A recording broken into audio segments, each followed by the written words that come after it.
الرجيم بسم الله الرحمن الرحيم قال الله تبارك وتعالى في كلامه المجيد والفرقان الحميد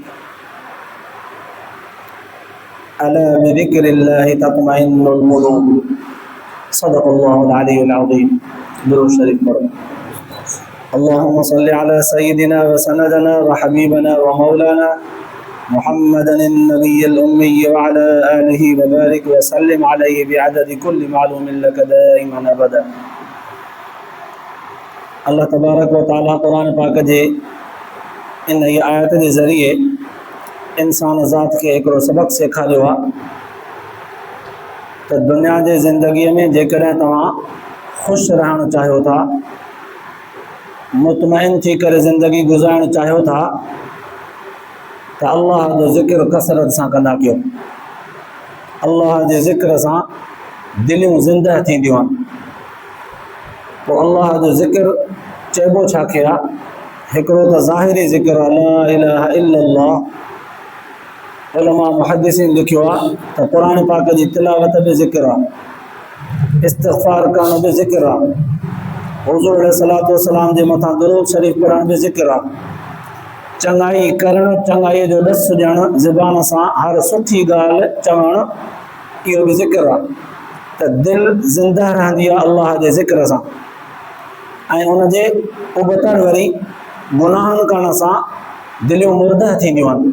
रिवायत जे अंदरि ईंदो आहे रसूलुल्लाह सल्लल्लाहु अलैहि वसल्लम जन फरमायो त इंसान जॾहिं गुनाह कंदो आहे त उनजे दिलि ते हिकिड़ो कारो टुॿिको पैदा थींदो आहे, वरन त दिलि साफ़ शफ़ाफ़ आईने वांगुरु आहे। इन दिलि जे आॾो का शइ ईंदी त दिलि उनखे चिट्ठो करे ॾेखारींदी त हीउ हक़ु आहे कि न हीउ कूड़ आहे, हीउ नाजाइज़ आहे कि न जाइज़ आहे। पर इन साफ़ सुथरी दिलि खे गुनाह मेरो बणाईंदा आहिनि। हिकिड़ो गुनाह कंदो आहे माण्हू त दिलि ते कारो टुॿिको पैदा थींदो आहे, पोइ जे तौबा कंदो त उहो टुॿिको वरी लही वेंदो, साफ़ थी वेंदो, दिलि धोपी थी वेंदी, अछी उजरी थी वेंदी। पर जे नथो करे तौबा, वरी ॿियो गुनाह कयईं त ॿियो कारो टुॿिको लॻंदो, वरी टियों कयईं त टियों कारो टुॿिको लॻंदो।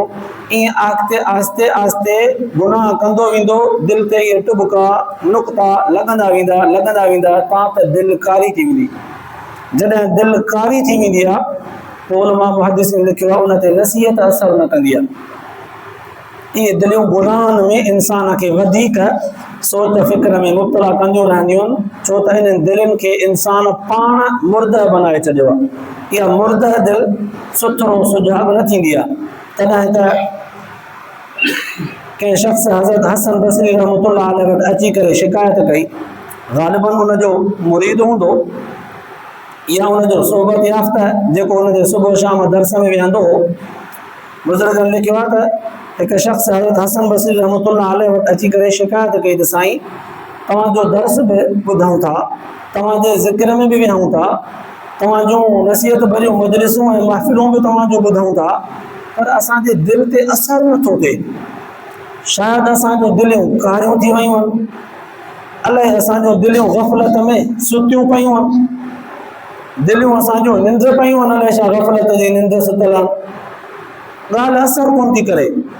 हज़रत हसन बसरी रहमतुल्लाह अलैहि हुनखे जवाबु ॾिनो त पुट ईअं न चओ त असांजूं दिलियूं कारियूं थी वियूं आहिनि, ईअं न चओ त असांजूं दिलियूं ग़फ़लत जे निंड में सुतल आहिनि।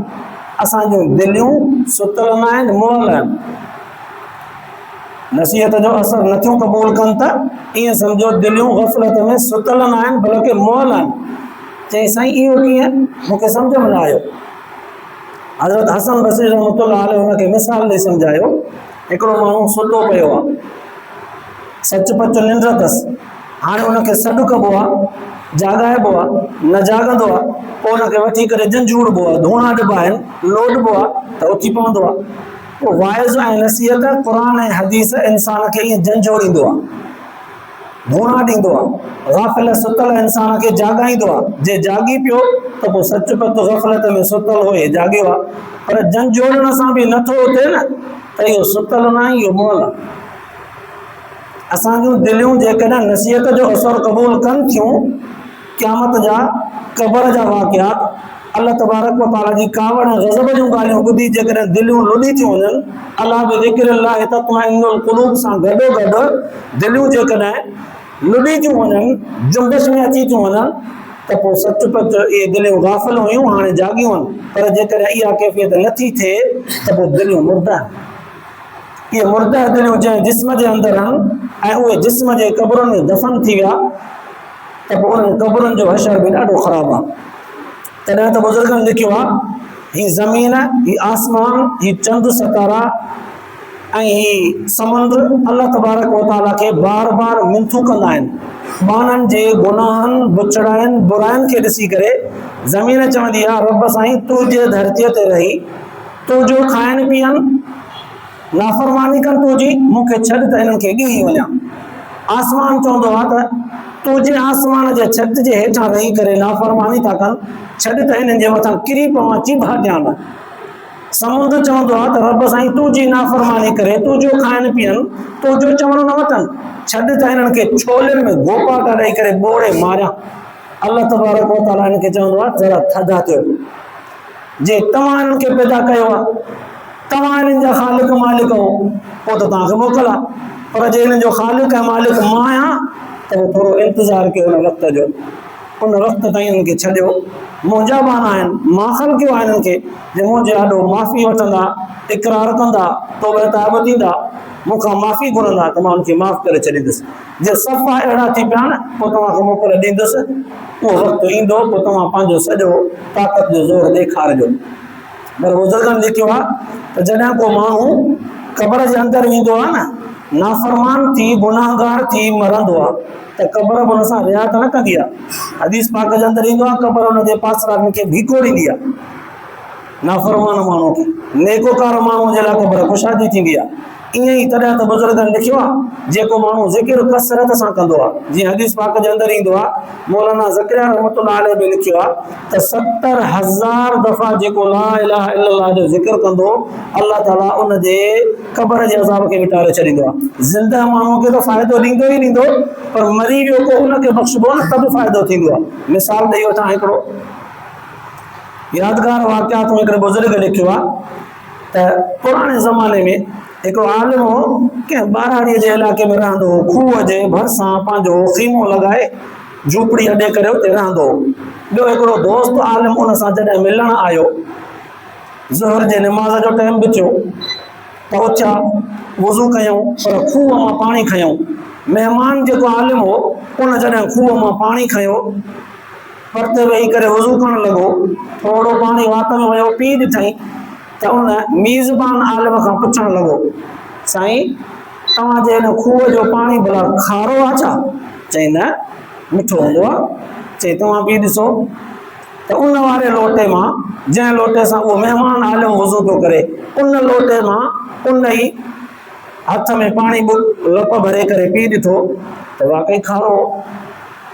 त ॿई परेशान थी विया, साईं पाणी मिठो हूंदो आहे, पर अॼु हले छो खारो आहे? चलो निमाज़ पढ़ूं, त पोइ हिन जो ॾिसूं था, बंदोबस्तु कयूं था। ॿई बुज़ुर्ग आलिम निमाज़ में शरीक थिया, ज़ोहर जी निमाज़ पढ़ी, सॼी जमात खे चयूं त ज़िक्र कयो, ज़िक्र। काफ़ी भेरा ज़िक्र जो तादाद उन बुज़ुर्ग जो थियल हो, जेको मीज़बान हो। उन्हनि आयल माण्हुनि खे ऐं पंहिंजे जमात जे माण्हुनि खे निमाज़ खां पोइ चयूं ज़िक्र कयो। उहो ज़िक्र बख़्शियऊं उन हिकिड़े माण्हूअ खे, जंहिं माण्हूअ सां मसइलो हो। ॿुधायां थो, दुआ घुरी जॾहिं फारिग़ थिया, फारिग़ थियण खां पोइ वरी उन साॻे लोटे में हिकिड़े माण्हूअ खे चयूं त पाणी भरे आ, खूह मां भरे आयो। सभिनी पाणी पीतो, महिमान ऐं मीज़बान ॿिन्हिनि आलिमनि सॻोरनि में पीतो, त पाणी मिठो। पोइ उन जेको महिमान आलिम हो, उन पुछा कई त छा सबबु हो, अॻां पाणी खारो खटो थो लॻे, हाणे मिठो? चई साईं इहो करो जेको आहे पुराणो, अॼोके दौर में त ही प्लास्टिक जा ऐं जिस्त स्टील जा लोटा ठहियल आहिनि, घोरा बदना, उन ज़माने में ठिकर जा हूंदा, अॼु बि ठहनि था ठिकर जा। इहो ठिकर जो जेको कौरो आहे न, इहो उन जॻह तां खयों वियो हो जंहिं जॻह ते हिकु क़बर पुराणी ठहियल हुई, उहा क़बर गुनाहगार माण्हू जी हुई। उन गुनाहगार माण्हूअ जे नहुसत जो असर मिटीअ ते, उन मिटीअ मां उहो बदिनो ठाहियो वियो, उन बदिने में पाणी पीतोसीं भरे, त तॾहिं उहो पाणी खारो आहे। पोइ हाणे मिठो कीअं थियो? ज़िक्र कयोसीं जेको उहो उनजे लाइ बख़्शिश कयो अथई। अल्लाह ताला उनखे माफ़ कयो, उनजो असरु इन मिटीअ ते आहे जो पाणी बि मिठो आहे। बज़ाहिर ही हिकिड़ो वाक़ियो थो लॻे, पर तस्दीक़ थी थिए इन वाक़िए मां ॿिनि ॻाल्हियुनि जी। हिकु ज़िक्र बख़्शिश जो सबबु आहे, ऐं ॿियो इंसान जे नहुसत गुनाहनि जो असरु मिटीअ ते बि पवे थो। तॾहिं त मिटी ख़ुदा खे दाऊं करे चवे थी त मूंखे मोकल ॾे त हिननि खे ॾिही वञा। अल्लाह ताला तव्हां असांखे अहिड़े गुनाहगार थियण खां बचाए। अल्लाह पाक तव्हां असांजूं थियल कमियूं कोताहियूं माफ़ फरमाए, आख़िरत जे लाइ निजात जो ज़रियो बनाए। आख़िर दावाना अल्हम्दुलिल्लाह।